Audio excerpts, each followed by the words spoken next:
Hey, it's Saturday, August 5th, and you are inside my computer. You're there. That is you. You put on weight. Yeah.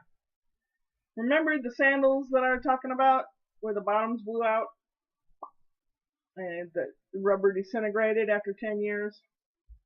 There was another pair of sandals the tops I just didn't like. They didn't fit right. So I ripped the bottoms off. They're nice and supple. My plan is to do a Dr. Frankenstein on them. Take all this off and put this on. Eventually. Criminy, shedding that black rubber all over the place. Ugh. Anyway, that's the plan for sometime in the future. Also, the cross stitch I made, that both the boys like and wanted one. So now I have the materials to make another one, and hopefully they'll both get one for Christmas. Yeah. And one more thing. Camera, SD card. This SD card has my trip to Cahokia Mounds and a lot of nice footage in here.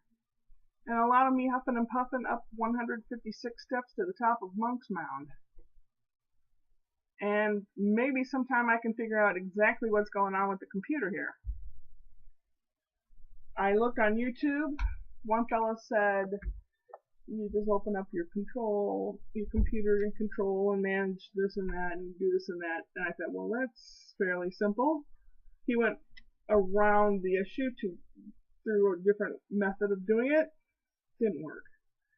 Another kid was yakking on and on and on about going in, typing this and doing that and removing this and putting that on, and I'm like, no, I don't know about computers enough to even think about doing that. I don't want to wreck what I have going here still. So I didn't. It might be a driver. Everything in your computer has a driver, I think. This is coming from an old person who doesn't really know, okay? So don't, if you're young and you know all about computers, don't piss and moan at me.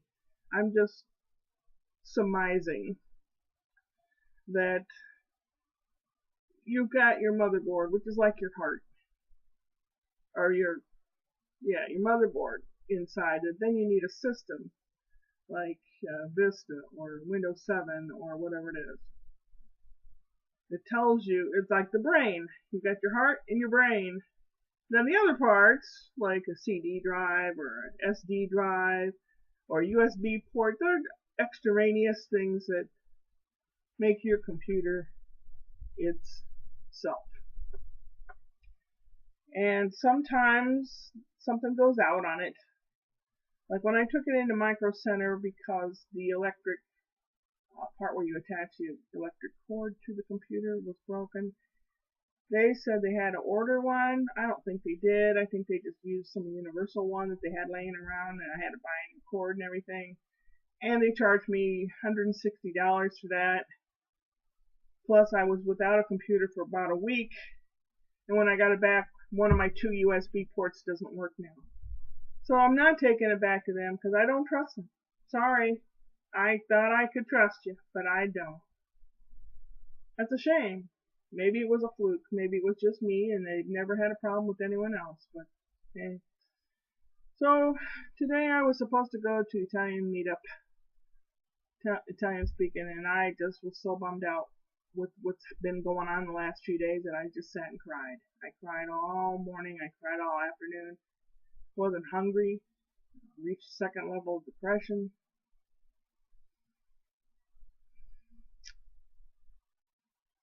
Trying to figure out whether or not I should, if I had anything left to live for. I do, my kids. But if I didn't have my kids, I would have nothing. Well, the cat, but he's a kid too. Yeah, I'm really bumming out. Crying all day. Till about 2 hours ago, I received a phone call from a childhood friend. Childhood. You would think really young, but I'm talking age 13. I was in junior high. I had my very first part in a play. It was a musical called It's a Bird, It's a Plane, It's Superman. And yes, that is a musical. I played a part, it was meant for a boy to play, but they had so many girls audition that they made it a female part. It was Papa Ling and his 5 acrobatic sons. They were the bad guys. They were Asian, Chinese. But I was Mama Ling. And there were so many girls that auditioned that there was another girl that was really funny, good character actress, Jenny Erickson, and so they cast both of us as Mama Ling. Since we showed 2 different performances, we had a choice whether to open or close. I did the first performance. She didn't. She wanted to close. She wanted the Saturday night performance. But since I was Chinese in the play, had my hair tied back tightly and sprayed with probably 2 or 3 cans of black hairspray, and it took several hours to wash that crap out. So I thought, well, I'll do it Saturday. I'll do it the first day, on Friday. So I don't have to worry about washing my hair out on Saturday.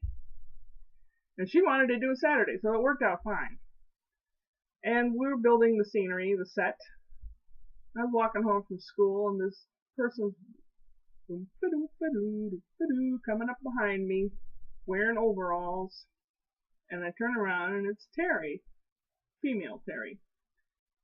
And she said, "We walk the same way home, don't we?" And I said, "Yeah, I guess so." Well, she came up to me, and we've become friends, and we've been friends ever since.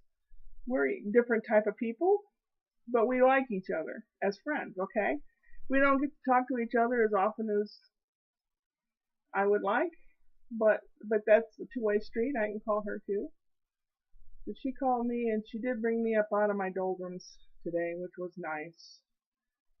I also received, I might have mentioned, a letter from the Internal Revenue Service, the IRS, telling me that I owed them $92. I make $400 below the poverty level.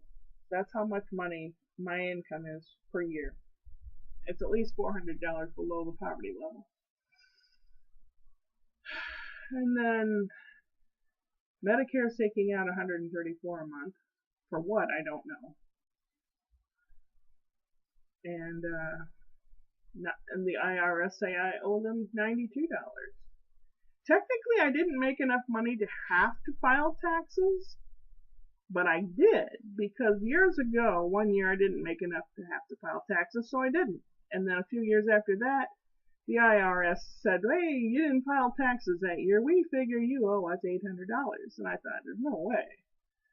So I had to go through all the trouble of getting the paperwork, filling it out, sending it in. They owed me. So now I'm getting something from the Internal Revenue Service saying that I owe $92 due by a certain due date. And if I don't pay it, then it's going to be so much percent daily added to it. And I was like, what? They claim there were 4 forms that I did not turn in with my taxes. 4. So I looked just now in my drawer, because I always keep a copy of that stuff that's important like that. Keep a copy. Make a copy and keep it. Write copy on there if you have to. I have a 1099 form thingy that they want the information on. They should have it. So, because they sent it to me, this form, saying do not send to IRS. So it says do not send to the IRS. When I'm filing taxes, does that mean do not send it in? So I didn't. Well, maybe that's what they want a copy of. And there's 3 other forms that I've never heard of. Something with the letter C, something with the letter B. Crazy. Not only am I living in the wrong town, I'm living in the wrong country. I just don't get it. Terry lives in the state of Iowa. Ashton Kutcher and Kurt Warner are from our town. We're older than they are, so we can say they're from our town. Yeah, she was telling me about, I was asking her about how their license system is, because she works with the car. She's worked for the city since she was 16. City of Cedar Rapids, in the department that does car licenses and personal property and all that stuff. And they don't have to go through inspection like we do in Missouri. They don't have to do half the things that we have to do here. And you can get your license plate by mail. And you can do it online. Can't do that here. I'm living in the wrong place. Not only that, but you really can't get anywhere from the airport, from the St. Louis airport. Doesn't really go anywhere to get anywhere. I mean, you can go to Atlanta from here, or Chicago from here, maybe Denver, maybe. But you really can't. You can't go overseas from here. You used to be able to. It used to be a hub for United Airlines, but you just can't go anywhere anymore. Can't get there from here. So it's like I'm living in the wrong place. Maybe even the wrong country. I don't know. You sit and you start thinking back to, what if, what if I would have married someone conservative, would have had a lot of money? Would I think differently? Would I be differently? Would I live differently? What if this would have happened? What if that would have happened? But there's not a whole lot I can do about that what if stuff in the past. I can think ahead in my mind and say, what if I finished doing this and I could make money off of it? Or what if I patented this idea? Or what if this?